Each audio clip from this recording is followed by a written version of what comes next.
So that's kind of our takeaways from last year's sampling.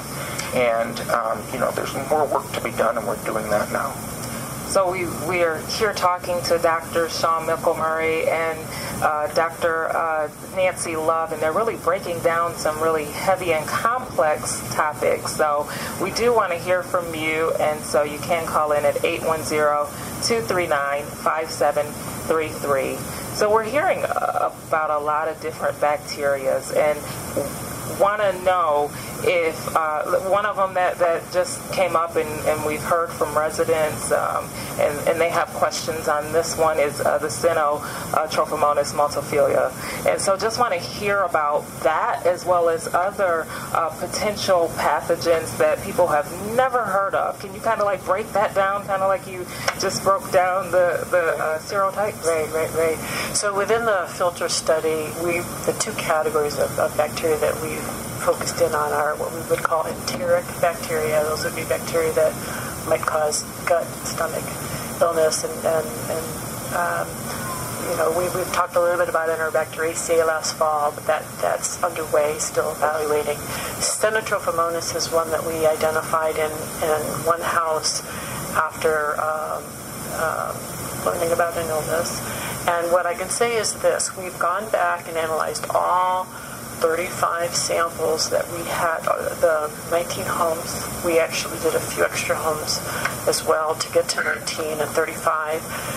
We only detected it in about the same percentage as the Legionella, about 15% of homes, so it's not very common. I will say, and it's very important to note, that was water coming into the house.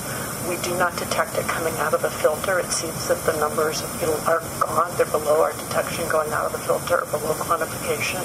So opposite of other bacteria that tend to increase across the filter, we're not seeing that with the steno, and I want to be sure that the people afloat know that.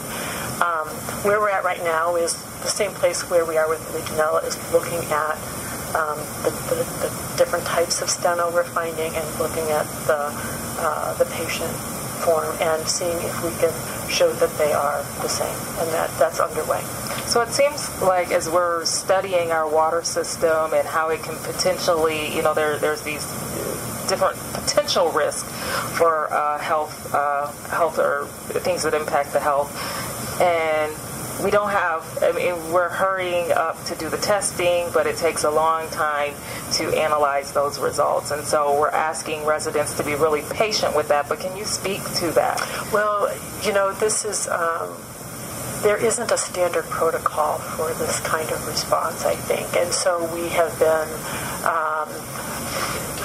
we are applying state-of-the-art methods, and as we look at the results, we are sitting down with scientists and others who have, different individuals who have expertise to help put input into the process and identify next steps. So, maybe what you're getting at, Dr. Pugh, is the fact that we are in kind of new territory here, but we are taking the time to be sure that any time we have a positive result, we apply a second independent method to be sure that we get 2 positive results as a minimum, so that we give good information to the community. And you're also giving recommendations, which you shared with us, and we will have on our website, so that without all of the data and all of everything being analyzed, we know the precautionary steps to take. That's right. Just in case. That's right. So we do have a caller. Caller, go ahead, please. Yes, my name is Charmaine. I have a question for the panel in relation to the FACT-CHEP partnership that's on the panel. Yep. My question is this particular group going to be a permanent group that will be around later after our situation with the water is cleared, or is this just something temporary to check filters and do this small study that you talked about, and then in a few weeks or months, disband? Yeah, thank you, Charmaine. Great to have you call in. I actually have to admit that I had, before this, been working in Flint about 7 years earlier, and so I think once you come to Flint, you never leave. But anyways, the work that we currently have funded right now, some of that has already ended to the National Science Foundation work. But we're continuing to work. We are continuing to work. The university's supporting us to keep that work going because they understand, I think, the importance. Yeah. And the National Institute of Health kind of runs out in about another year, and the FACHIP work. So there's going to be phases in which some of these things we're trying to wrap up some of our analysis, but I don't see any of us leaving.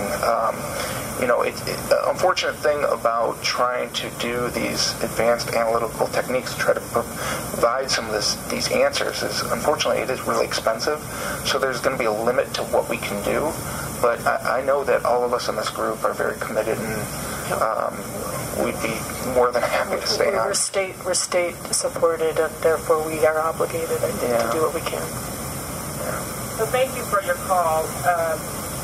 We appreciate the call, and you can reach us at the City of Flint if you have further questions. Thank you, caller.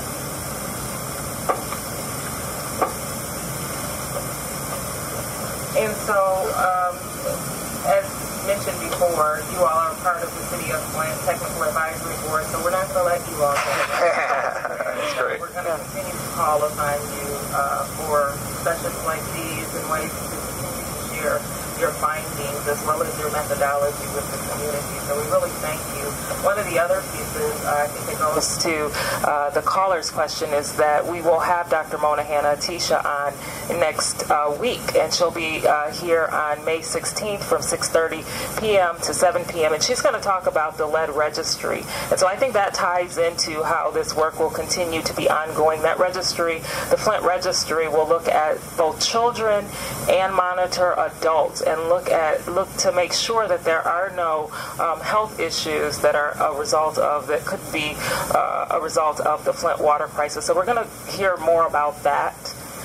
And so we do want to hear from her, and I think that will kind of like direct some of the work that we continue to do as well. Pam, can I add one thing? I know we're short on time, but I also want to acknowledge that our group has employed Flint residents and residents of Genesee County, and awesome. Our hope is that they will be able to help lead future work and endeavor. So even if Nancy and I are in a different meeting, we want Flint residents to be able to address these things on their own.